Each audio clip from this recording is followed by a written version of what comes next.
welcome to another week of Wellness Warriors. Here with Shelby again, and we're talking about chronic inflammation today. Kind of thought it was going to be a little bit more about what I do, but now we're definitely still a lot on you. I'll work with chronic inflammation when we have different pains within the body, which is a manifestation of inflammation in some way. In our model here, I don't see acute inflammation as often, so I suppose that's probably a good place to start when we think about chronic inflammation, kind of differentiation between acute inflammation and chronic inflammation.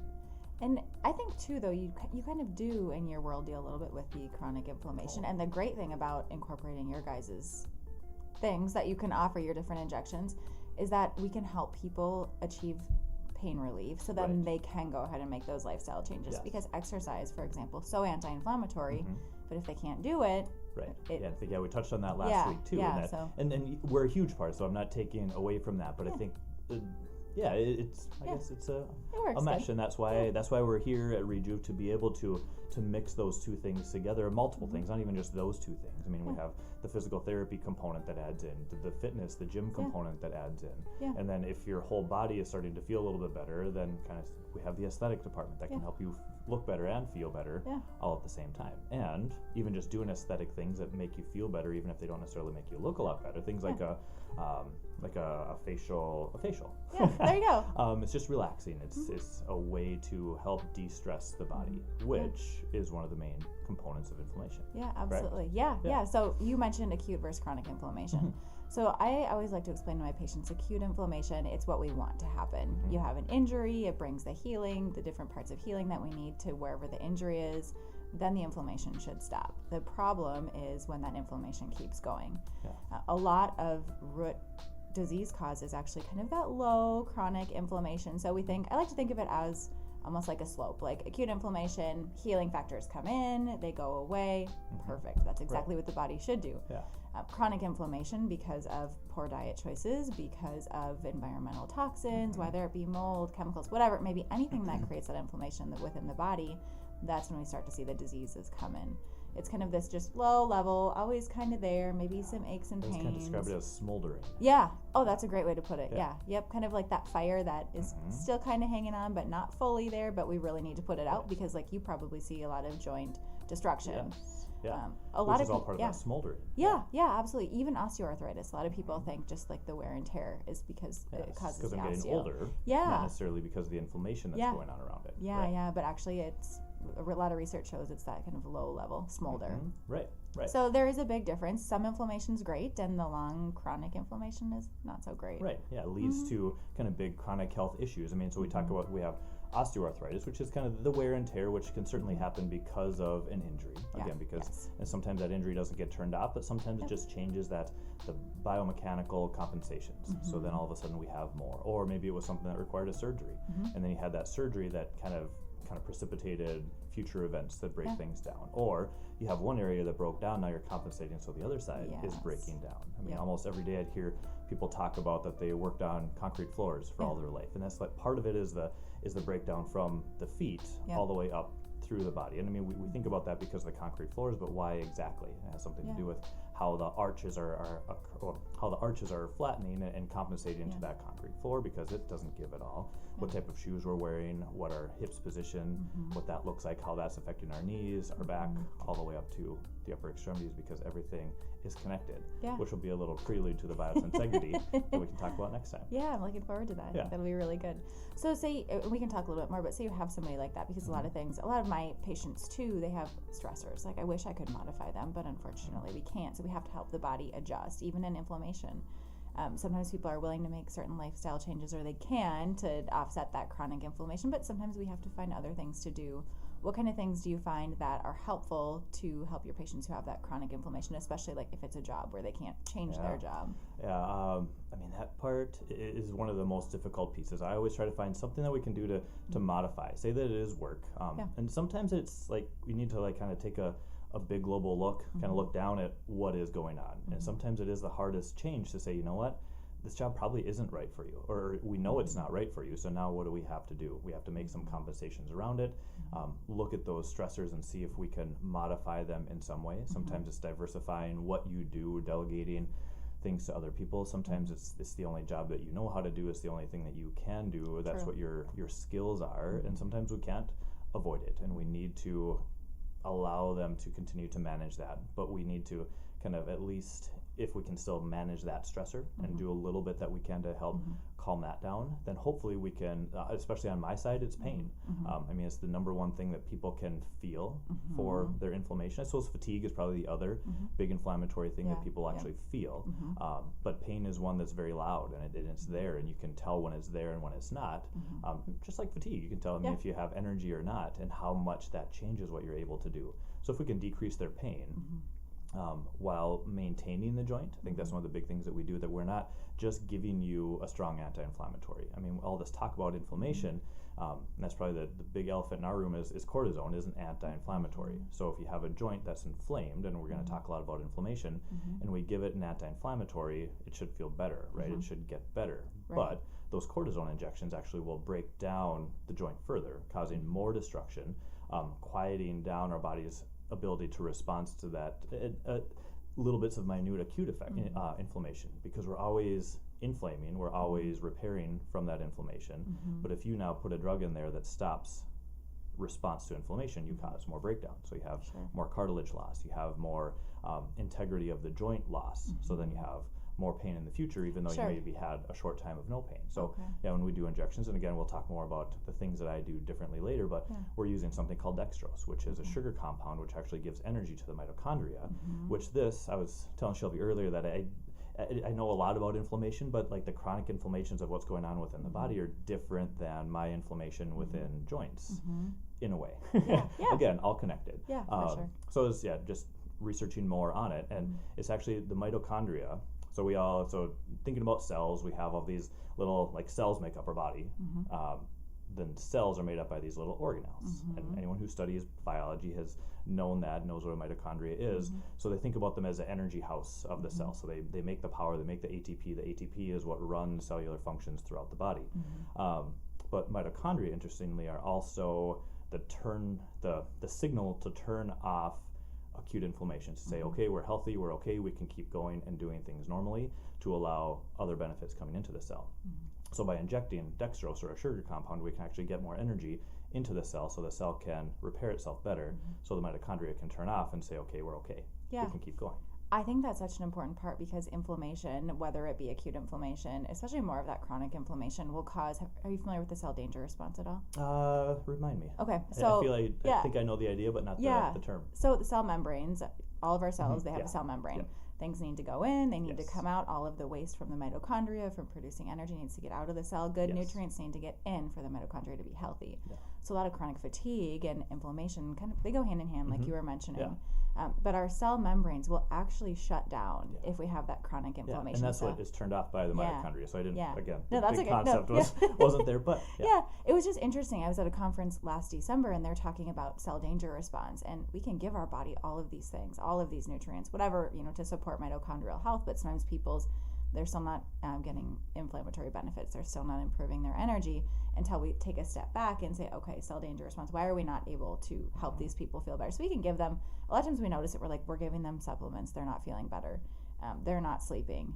So we'll take a step back, implement things like red light therapy. Methylene blue is actually really great for to help the electron transport chain. Help with mitochondrial health. But we also have to think about phospholipids and supplement with some phospholipids to say, okay, cell, help support you're that safe. But then the important piece of it too, kind of like you're talking, is removing that inflammatory. And that is a big piece of what you do. Exactly. Is figuring out where that inflammation is coming from. So maybe kind of dig in a little bit to what are the top 5 or top 3, if we only have time for 3 things that you'll find that are kind of underlying kind of this smoldering that might not just be like an acute injury that now has pain there, but kind of full body inflammation. So honestly, diet's a huge thing, especially we talked a little bit last week, but our society has this diet full of processed foods, pesticides, herbicides, whatever it may be. So we eat the food, it goes into our gut, things should get absorbed, but it can actually increase inflammation, especially if we're seeing people with leaky gut, which a good majority of people have because they've been on antibiotics, they have stress. They've eaten inflammatory foods, which we all have. So, right. you know, and I try to explain to people, like, no reason to feel bad about it. You didn't know. Let's just do what we can moving forward. And this is what we have available to us. Exactly. And it can become a financial concern, too. I mean, groceries are expensive, especially if you're getting organic, gluten-free options. So just trying to meet people where they're at, make it affordable. But honestly, I would say diet is definitely number one. Everyone who has inflammation, I'm like, we have to pick something that's inflammatory. And the ones I use a lot, gluten, dairy, processed sugars. I kind of see which one they eat the most of, and then we work on cutting that back. I'm never like, okay, no gluten, no dairy, no sugar. I'll see you in a couple months. Right. Although the funny thing is, I think some people hear that. Yeah. Because they come back and they're like, I can't eat anything. Yeah. And it's like, well, that's not exactly true. We need to kind of step it back and try to. Yes. Yeah, because some people, honestly, they can eat it once in a while. They can have dairy once in a while, and they feel okay, and they can have gluten. So I just tell them, listen to your body. But a lot of people notice they'll take something out. They'll take gluten out for a couple of weeks, and then they'll reintroduce it, have a huge flare in joint pain. They're like, okay, actually, it was making me feel better. Because sometimes people don't realize it until they reintroduce it. So definitely diet. I would say also stressors. Stress can be very inflammatory. Stress is also a huge part of our society, unfortunately. So we do a lot with trying to manage the stress hormones. Whether we're using adaptogens, we can do some vagus nerve stimulation to help the body handle that stress. Kind of like you were saying, we can modify some things we can't, but we can modify how the body responds to those stressors. Honestly, even pain. Pain is a huge issue with patients who have adrenal fatigue, chronic inflammation. So we really need to address that adrenal response, whether it be in whatever way works for the patient, whatever they prefer, and really support that. I would say the third one, honestly, environmental exposures, because there's mold everywhere. There are different chemicals that we're exposed to. Everything that is, since the Industrial Revolution, this was one of those things that I learned. I guess there's like 80,000 new chemicals that are just around us existing. Whether it be the foods we eat, the air we breathe, even if you get an organic thing of strawberries, what are they packaged in plastic? Exactly. And what does that plastic have? I mean, so we have these pieces that you can isolate and try to clean things up, but they're still everywhere. And you can kind of go down a rabbit hole, and it can get really overwhelming because you're thinking, okay, this is organic, but was it by a field that was non-organic, and then it's being packaged in plastic, and how long has it been in there? So one thing I like to recommend to people is, if finances are an issue and you're trying to go more of an anti-inflammatory diet, organic frozen fruits and vegetables are actually a great option because they haven't been sitting on the shelf for weeks or months. They're flash frozen right there, so they're actually pretty fresh. So part of the processing piece actually is saving them. Absolutely. So then they last a little bit longer. But I would say those are kind of the top three things. Some things we can modify, some we can't. But and what about, so again, when I did a lot of research before coming in, so different infections, so like low-level infections, and I think that's one of the big things that you look for here in functional med compared to kind of overlooking them because they're not kind of loud and present. They're smoldering and underlying. So what type of infections might you look for? So we'll look for Lyme, a lot of tick-borne illness. We'll look for Epstein-Barr, which is the virus that causes mono.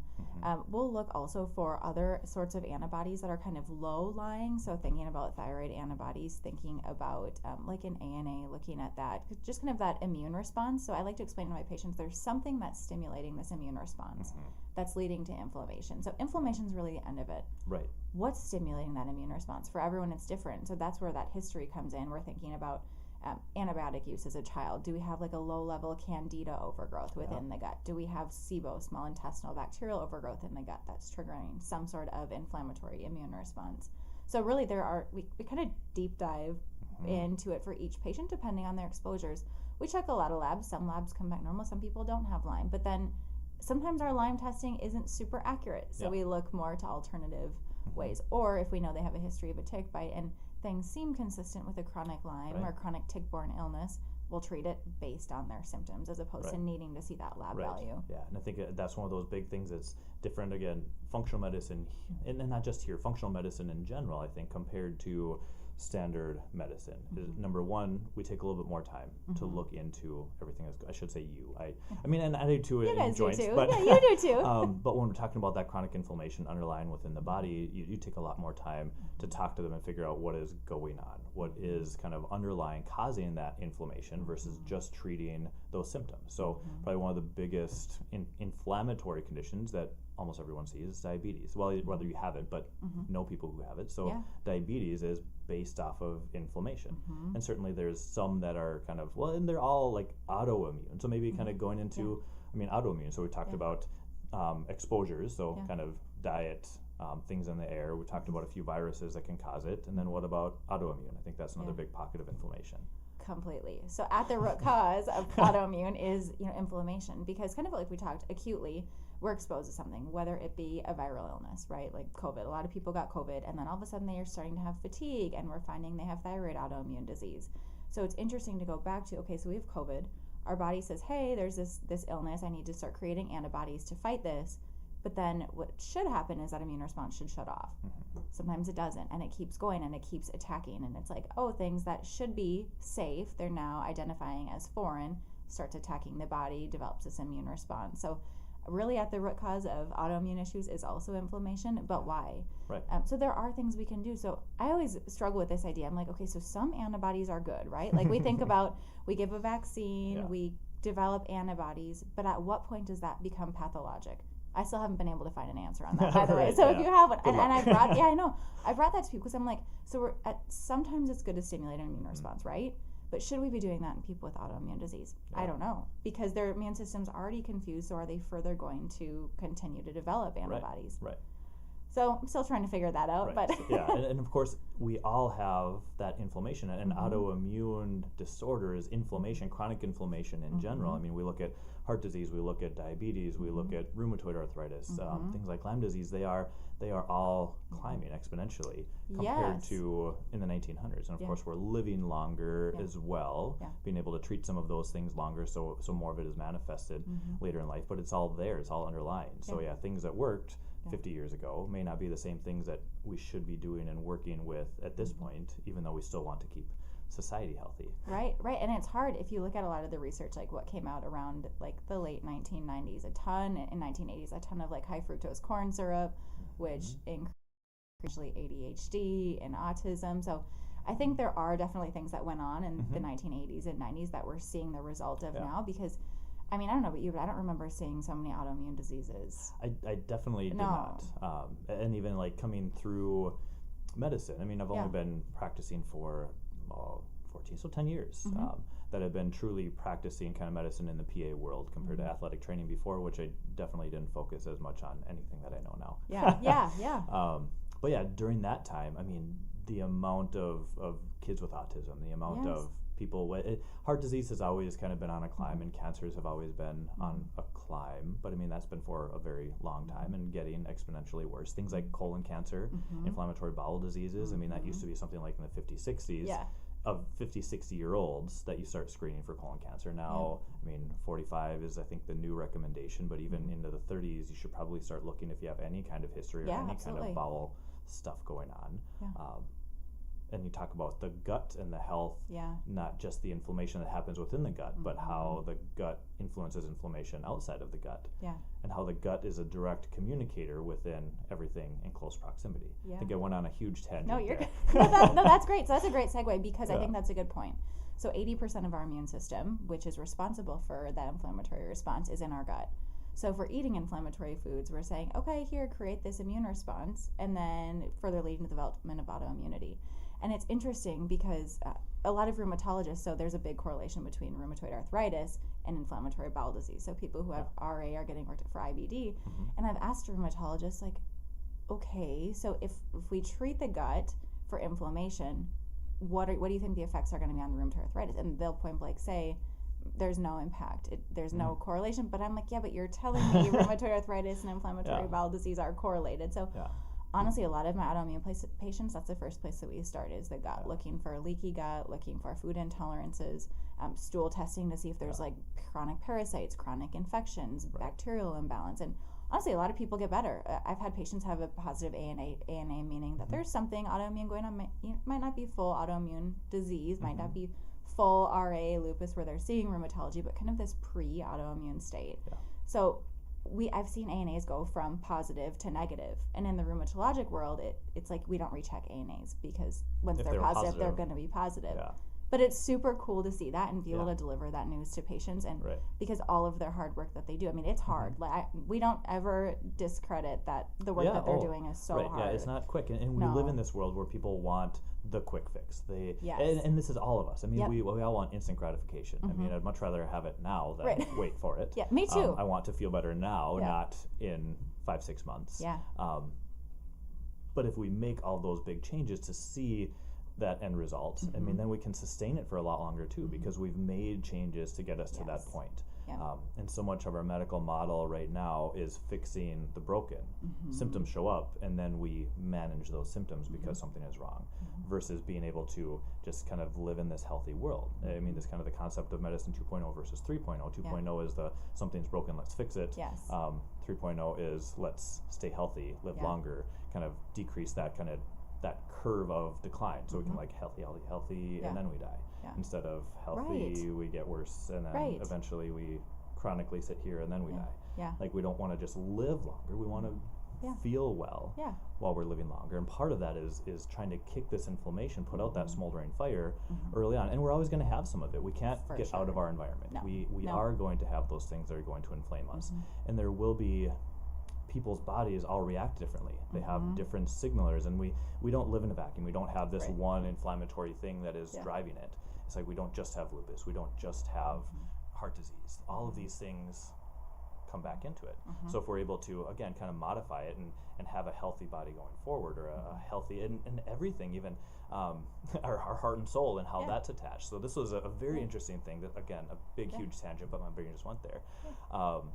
Is the idea of our nuclear family. So so when I heard about it, it's like right away, it's like, well, I mean, there's truth to that. I mean, we bring happiness, we have connectivity between those people around us. But what if you like look at animals that are social animals, and if a social animal loses its partner, loses its something, or a human, I mean, we see a lot of humans who die of a broken heart, and how that stress of a loss can really turn into something bigger. So just think how, I mean, we have a family that we grow up with, but then everyone separates. They go, I mean, miles and miles away, and we might never see them, compared to always having that kind of nucleus of a family to kind of help us and get better. I thought that was a super cool and kind of touching and kind of enlightening way to think about what's going on in our world. It is. It's so important, like that spiritual connection, the emotional connection. As human beings, we're meant to have that. So I think we saw some pretty detrimental effects a few years ago not having that. And even if you talk to teachers, like their kindergarten class that came in after COVID, it's a whole different ordeal. They don't know how to interact, which is so sad. So I think honestly, as parents, as an adult, we can really help our kids. You're talking about prevention also. We can help them, you know, like giving them better food options as you're able to, or encouraging them to come exercise with you, like really showing them that healthy lifestyle. It's going to carry them through the lifespan. They may derail for a few years as they get out of the house, but that's okay because they have that foundation. Right. And I agree with you. I'm so excited for 3.0 because 2.0 is not working. Right. And it's never too late. Even if people have full-blown rheumatoid arthritis or lupus or whatever it may be, full-blown autoimmune diabetes, for example, there are a lot of things we can do to help them have a healthier, longer life. Right, And we don't just want to just give you a medication to manage with that medication, because that hides the symptoms that are underlying everything compared to being able to actually correct. And sometimes we still need medicine. I mean, that's why it's there, is to help those that need it. And there's ways that we can do that. Some natural, I mean, most things are natural medicine, so we can find something, whether, again, foods that we eat or ways that we prepare food. I mean, there's a lot of things that we can do. And I think exercise, like, honestly, probably one of the easiest things to do is to move. I mean, it doesn't cost you really anything. I suppose if it's really cold out, you need warm clothes. But you could even, like, you can move inside the house. You don't have to get a gym membership, but just kind of getting up and moving. And this was another thing that I learned when I was researching this morning, was that it takes more energy to sit idle than it will be just to move that a little bit, just because of how the processes are all working together. I mean, it doesn't really make sense if you just think about it, but like kind of when you break down of how the body is meant to function, it's just more efficient to move and keep moving than it is to just stop and rest. Right. Our bodies were made, that's how we were designed. I mean, think about hunter-gathering days. We were active, we were busy, we didn't have all this chronic disease. I mean, people died of other things, but we didn't have all this chronic disease because people were eating what they were supposed to eat. Another important part about eating, so you should eat seasonally also. So like this time of year, fresh fruits are great, fresh veggies are great. When it comes into the fall, things like squashes, soups, that's actually how our body was meant to eat. So thinking about, going into more of that anti-inflammatory diet. Back to medication. So we don't prescribe many medications as far as anti-inflammatories. We try to figure out why. But we do use a lot of low-dose naltrexone. We can have a future episode on all things LDN. Right. But that's a huge topic. Yeah, a huge immune modulator as well as exercise. So sometimes if we're like, okay, we need to help this person feel better quicker while we're working on all of the root cause issues, we'll add that in, or some turmeric or fish oil or whatever their preference is. But there is definitely a place for medications, never discrediting that. But if we can figure out why, then hopefully we can get rid of, especially the biologics for autoimmune disease, which is essentially chronic inflammation. Right. And then so we talk about the those big immune modulators. They just so like a Remicade is probably one of the most well known anti-inflammatory biologic anti-inflammatories, but they stop that inflammatory molecule. Yes. And again, what did we talk about earlier? We need inflammation. So if we block that inflammatory mediator, now, I mean, we can feel better, and sometimes we need that. And it might just even be just to kind of kickstart the body back into a neutral.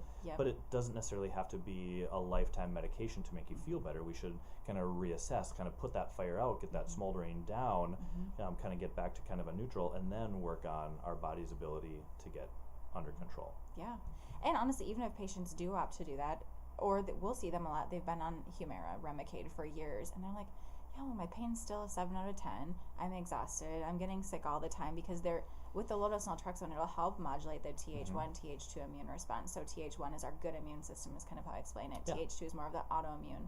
A lot of times in autoimmunity, Th2 is too high. Our good immune system's too low. That's why people get sick a lot. With the biologics, we're not balancing that out like we do with the low-dose naltrexone. So low-dose naltrexone comes in and says, okay, good immune system, I need you to come up a little bit. Autoimmune system come down, and really balances that out. It's not necessarily a lifelong medication like a lot of the other ones, because we're working on fixing the other things in the meantime. More of just okay, let's get you through, improve quality of life, helps with hormonal balance, stress response, all the things that can contribute to inflammation. Such an awesome drug. And a lot of people, like, they'll get started on it, and then they'll come back, and again, this could be for a future episode, but it's like, I looked at it, and because people, you read the insert, and it's like, well, this isn't me. Like, I don't have opioid addiction. Yeah, they do. There is a lot of confusion regarding that. For sure. But we try to help you through that. Where we prescribe it through, usually they're going to help you through it too. I mean, because those that are prescribing low-dose naltrexone usually understand what it's being used for, so they're going to try to help patients through it and understand what's going on with that medicine, because it's not your typical medicine. We're not just giving it to it in high doses just to stop a problem. We're trying to regulate what's going on. Yeah, absolutely. It helps rebalance. People's inflammation gets better. Their immune system calms down a little bit, and they're feeling a lot better. Fatigue is better because of that. A lot of people with autoimmune or chronic inflammation, they feel tired. They have a lot of fatigue, like you mentioned. It's kind of one of the body's ways of communicating with us. Because the reason that people ask, well, why am I so tired? Well, we find these inflammatory markers. Their immune system is always active and overdrive. Always working towards that. Their cells are working even if their body isn't. Yeah, they're exhausted. So again, back to that cell danger response, the mitochondria aren't even able to get energy in or out. So people are exhausted. And then that can lead to things like diabetes. And sometimes you have that one piece of inflammation that can kind of trigger these other cascades down the line, that we get other inflammatory conditions because of one inflammatory condition, because the body is now kind of primed to respond that way. Like I'm tired, now I'm eating crappy because I'm tired, I'm not exercising, and then comes the whole cascade of chronic inflammation, autoimmunity, fatigue. Even kind of pulling into my world a little bit, then injury. So we have this chronic so we're not exercising, we're not moving, so the joints aren't getting that same effort that they need. We're tired, so again, we're not really doing it. So those kind of go together. But then that chronic inflammation actually, I don't want to say infects, actually affects the ligaments of the body. So they start to break down. When we have loose ligaments, then we get breakdown within the joint, and we have breakdown within the joint. So now inflammation is seated in there, and now they hurt. So now they don't want to exercise. They're tired. It's like this vicious cycle. So if we can try to fight all of that, and again, it's not easy. It's not just a one quick simple, and so often we want that because we want to go back to our lives more or less undisturbed. We want to continue to do what we were doing because we're happy and content there, and then and contentment a lot of times comes with familiarity. If we are familiar with what we're doing, we're happy with what we're doing, and we kind of stick to it. Kind of same as like traditions. We like our traditions. We like what we do. We like our normal lifestyle. We like the things that we're doing, and that's again all the things in this world, all of our exposures, they make us kind of content and happy. All the dopamine influx constantly. That's a huge issue. So to actually break that and change our ideas and our way of thinking about how we're going to react and how we're going to move and how we're going to do. And some of us are luckily born with that desire to say maybe to move or to like kind of go towards healthier things, just because of sometimes it's things that we learned growing up, sometimes it's just our own personal preference, sometimes it's things that we've learned as we're older, and it's like, you know what, there's a lot of things I don't want to happen and a lot of things that I can enjoy. So we all make those changes, and we have a lot of kind of self-motivation towards it, compared to we have all these things that are kind of holding us back, and I mean they pull back from the motivation. They kind of they're holding you back, and to be able to switch that into motivation, you need to see improvements, and that's where a lot of times when you're working with a professional, you can actually see those improvements, and of course you can work on your own too. You can figure out ways. You can look online and see some things, but I think the online world is so vast, to try to individualize it to you is going to be very difficult. I mean, even here we talk about different supplements, different things that we can do, but that doesn't mean that it's going to be the right piece for Shelby, piece for Terrence. That's so true. It is so individual. And a lot of times we see a lot of patients, they're like, I used to have a great motivation to work out or eat well, and now I just can't. I can't get myself to do it. So then we go back and we say, okay, well, when were you able to last? And what was going on during that point? Like a lot of times there's a big trauma or there's a huge stressor, which worsen inflammation, and then they cause adrenal fatigue, and then people just really lose that motivation. So I explain to patients a lot, like it's not that you're not disciplined or that you're not motivated. It's not really a you issue. It can be a hormone issue, can be an adrenal issue, can be a thyroid issue. So it is important to try and figure out, we think of all these things like inflammation, but then what is the trigger for that person? Right. And then even to kind of double down on that is the piece that some people don't recognize it and they feel fine overall. But I mean, there's a reason they call things like they're silent killers. They go and they smolder. Our body is just so great at hiding things and compensating and continuing to function the way that it needs to function, but everybody's body genetically compensates a bit differently. We're not a textbook at the end. I mean, some diseases kind of show themselves as a very kind of, you see it, like you have a heart attack, you have chest pain, but again, a heart attack. I mean, how many different symptoms of a heart attack can people have?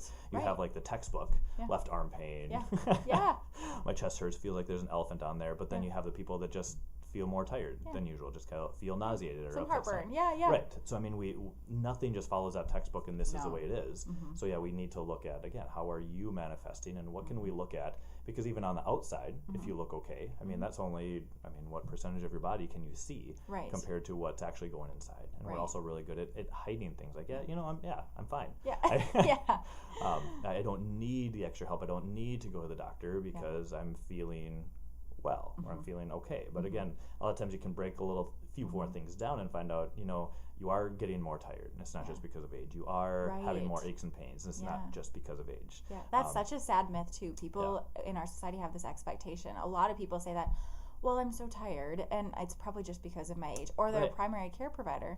Well, I mean, you are 70, and it's like, we don't have to be tired just because we're aging. That is the natural breakdown and process if we don't deal with the inflammation or whatever is going on that's causing that fatigue. But we don't have to do that. And it's amazing how our society builds so much of it, and even just expectations of what we should do and what we don't want to do or don't need to do. And society obviously is huge because we live in it, but at the same time we need to look at like what will make me happy, what will make my family function well, and I want to say happy because that's probably the thing that we look for, is because happiness and contentment, I suppose, is probably the number one thing that you would look for. What can we experience to have better contentment in our lives so we can want to live healthier and live longer and not just continue to break down. Yeah. All right. Well, I think we touched on a lot of different things about inflammation, chronic inflammation, a little bit about acute inflammation, how we need it. Chronic inflammation is when it hasn't been turned off appropriately, and our bodies are continuing to smolder. And one thing I just thinking about the inflammation, I just want to come back to it, is one is that inflammation comes from like the word inflame. So I think smolder is a great way to think. So inflame is on fire. Yeah. Smoldering is still a fire. It's still, will light up with very little kindling, with very little aggravation. So you really need to get that smoldering almost out completely to help prevent those flare-ups of the fire again. I talk about that a lot with joint pain and aggravation, is that there can be like the smoldering inflammation here, but then pretty soon it starts to come down and now the elbow hurts, or now the neck is hurting because we have the smoldering here, which is affecting kind of the underlying brush in the area, and then all of a sudden you have a fire in the other spot as well. So we can try to put some of that out. So we have acute inflammation, and we have chronic inflammation, the smoldering, and different ways of managing it. And you talked about things like the environment, different infections that might be existing, autoinflammatory conditions, diet. And then and diet. I'm all about diet. And then the things that you can do. So talk just a quick overview again on those little things that we can do with that big things, little things that add up to big things in the long run. Yeah, absolutely. So I think it's just really identifying what your individual triggers are. Kind of like you mentioned, do you eat a pretty inflammatory diet? Do you exercise? Smoking? What were alcohol those? intake? We didn't even talk about the toxins. There's just so many lifestyle things. So honestly, when I think about diet, kind of a quick recap, I'm thinking really the big three that we see a lot: gluten, dairy, processed sugars. If we can minimize those, or if you eat one a lot, try and minimize that one the most. It honestly makes a big difference in most people. Yeah. So I think that's huge. Even getting in like a short 10-minute walk after you eat, so anti-inflammatory, helps put glucose where it should go. Yeah.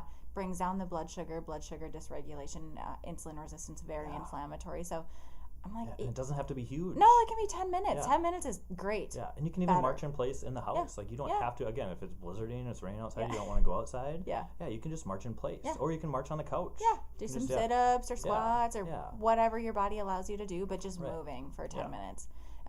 If you smoke or, drink in excess, trying to reduce those are very inflammatory. I think any smoking is kind of in excess. Yeah, smoking, just get rid of it entirely. Alcohol, I try to get people, society, we drink a lot in our society, and it's very inflammatory. It's a known carcinogen. It says on the label. Usually it's tied to crappy eating. Exactly. So, in sleep dysregulation, which is inflammatory. And so it is a whole piece we didn't even talk about. The stresses and sleep and recovery and things like that. So luckily we're going to keep doing this, so we'll be able to talk more on those other topics. Yeah, because it's a huge, to try to cover that within, 45 minutes to an hour is, nearly impossible to cover inflammation. But I think just opening eyes to what inflammation is and that it can exist without huge symptoms. Sometimes it's the tiredness, it's the aches and pains that don't have to come with age. And not to say that we can get rid of all of them and that you're expected to have no pain, because that's not a valid expectation either. Yeah. But to know that those things can be signs that it's not just aging, it's not just what you did, it's not something that you just have to live with, that there are ways that we can treat you elsewise. Yeah. So, big things, we're here at Rejuve. I work in the orthopedic department, kind of chronic pain management. Shelby is working in functional medicine. We have a gym here, we have aesthetics here, we have IVs, we have all kinds of, so we have supplements in the shop too. Different things that we can do to help you. And I think one of the big things, again, we talked about the individualization of it. And if you know your body, great, and you have a good handle on that, awesome. Yeah. If you need some help, or we have some testing that we can do, can come see Shelby or another functional med specialist in your area. Because we're talking here in central Minnesota, but you might be listening in Pennsylvania or somewhere else. So of course, look around your area. How do you find functional med specialists? So there are, a lot of different websites. So like IFM is a certifying board for functional medicine. They have their certified practitioners. Functional Medicine University, they also have their list of certified functional medicine practitioners. So I think that's a great way to find somebody credible. Referral, I think, is huge, because if people are having good experience, like talk to your friends, see if they've seen somebody, talk to your family, try and find out that people that they've had good luck with as well are good ways to find providers. Yeah, and we can talk about that again later. I just wanted, because you get so hung up on what we do here and what we have access to here, and we see it every day, but how can you find it for yourself? And I think that's just going somewhere to look into things just a little bit more, whether it be hormones, inflammatory mediators, just a good solid sit down and talk about what is going on in your life and how things can be affected. Absolutely. So again, to kind of find out where we're at or send it to other people, RejuvePodcasts.com is where you'll find us online. Should be on other social media platforms to be able to kind of catch us and tune in next week. Awesome. And maybe it'll be biotensegrity. Looking forward to it. Please note that the opinions expressed in the Wellness Warriors podcast are those of Shelby, Terrence, and their guests that are meant to be educational and informative. This podcast is not intended to provide any medical advice or replace the guidance of a qualified healthcare professional. If you have specific concerns about your health, we encourage you to schedule an appointment with us by calling us at 320-217-8480 to discuss your individual needs with our team of experts. Remember, always consult with a healthcare professional before making any changes to your lifestyle or treatment plan.